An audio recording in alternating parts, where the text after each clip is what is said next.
Hello बच्चों, आज की हिंदी ऑनलाइन कक्षा में हम लोग पढ़ेंगे पद परिचय।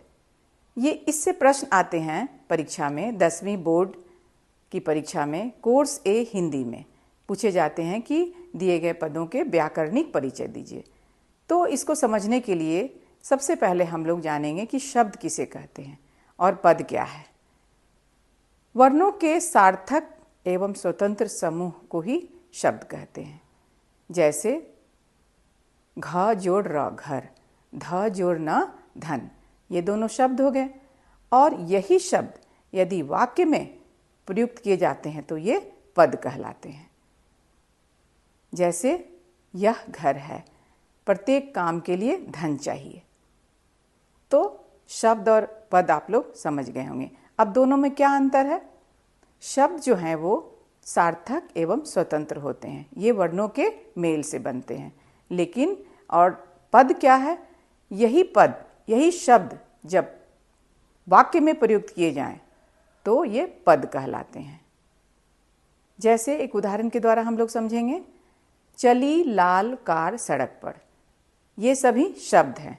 लेकिन यदि ये वाक्यों में प्रयोग किए जाएं, इनका प्रयोग वाक्य में किया जाए तो ये पद कहलाएंगे। जैसे लाल कार सड़क पर चली, तो ये पद कहलाएंगे।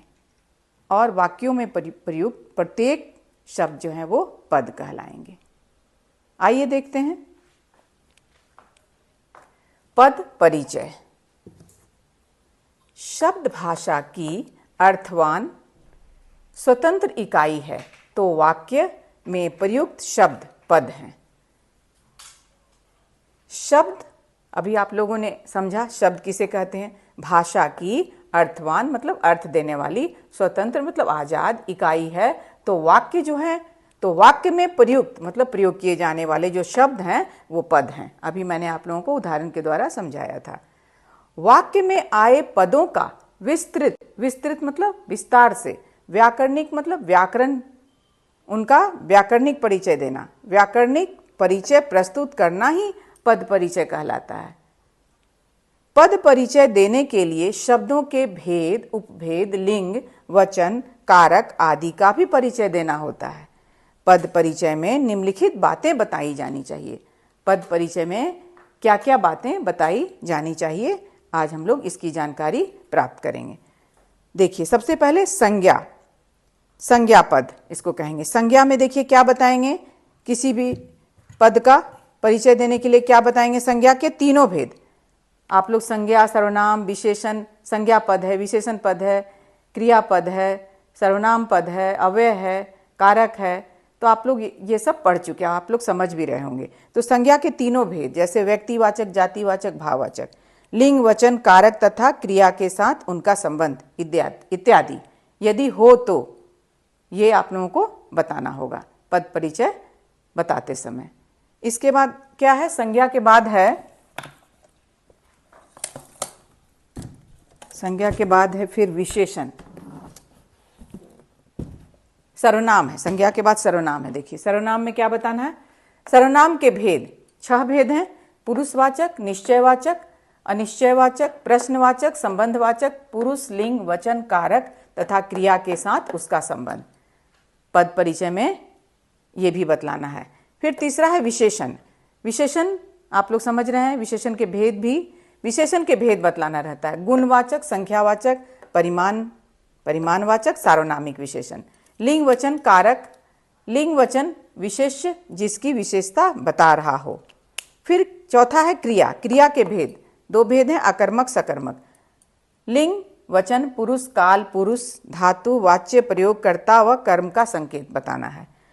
5वां है क्रिया विशेषण भेद, रीतिवाचक, स्थानवाचक, कालवाचक, परिमाणवाचक, ये भी बताना है, तथा उस क्रिया का उल्लेख जिसकी विशेषता बता रहा हो।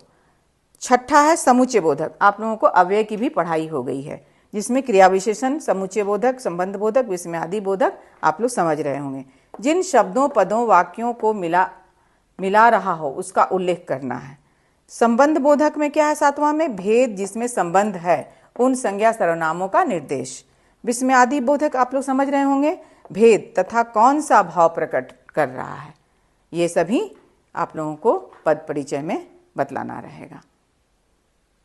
तो उम्मीद है आप लोग पद परिचय जरूर समझ गए होंगे कि किसी भी पद का में क्या क्या बताना रहता है। पदों का व्याकरणिक परिचय, व्याकरणिक परिचय मतलब संज्ञा पद, सर्वनाम पद, विशेषण पद, क्रियापद, कारक, उनका संबंध, फिर अव्यय जो हैं उनके जो भेद हैं, क्रिया विशेषण, संबंध बोधक, समुच्चय बोधक, विस्मय आदि बोधक, इनका परिचय देना है किसी भी पद का।